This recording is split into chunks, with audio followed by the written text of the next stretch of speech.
Citi is warning one of their main top China economists that a trade war with the US could hit 1.6 million Chinese jobs and reduce China's GDP by 0.4 percentage points, with China being a significant trading partner of Australia. That's got to worry the government. Well, I mean, look, there are a number of permutations and combinations in terms of what could happen. The simple fact is, though, if we see a slowdown in global growth, that's not good for anybody. That it clearly is, a negative in terms of economic growth and jobs around the world. So that's the reason why we urge a high degree of caution.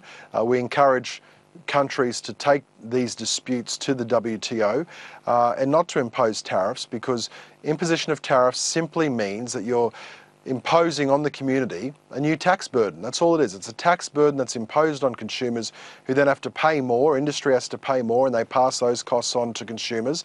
They all end up paying more to pay for these tariffs, and that's not good for anybody. Let's talk about the TPP, because I think the last time we spoke, we'd raised the prospect of the US considering joining the TPP at some point down the track. President Trump said that he would take a look at it, that the deal might have to be a little bit better. But with the escalation in trade tensions, you'd have to think that the prospect of the US joining the TPP is a pretty distant one now. Well, Australia adopted the view that we thought the TPP 11 was absolutely worth pursuing, and obviously the other 10 countries did as well. So the 11 of us collectively formed the view that we want to engage in more trade. We want to have a liberalised investment. We recognise that by doing that, we're going to boost each of our economies. So that's what our focus was.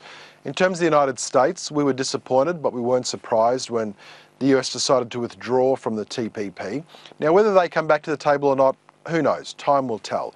We've certainly left plenty of opportunity and avenues for the US to come back to the table.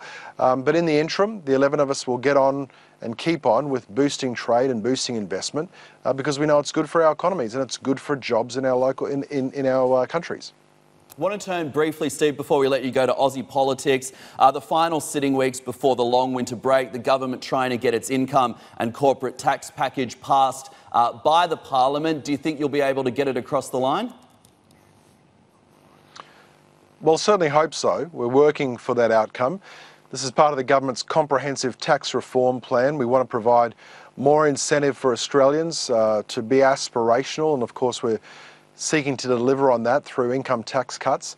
We're also looking to flatten out our tax structure over time, so that the vast bulk of Australians only end up paying 32.5 cents in the dollar tax.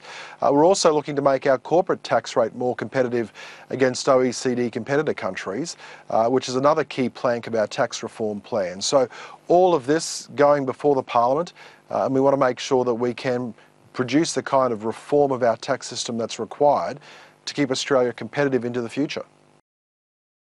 Still watching? Perfect. Click here to watch another great video from CNBC International. Oh, and don't forget to subscribe. Thanks for watching.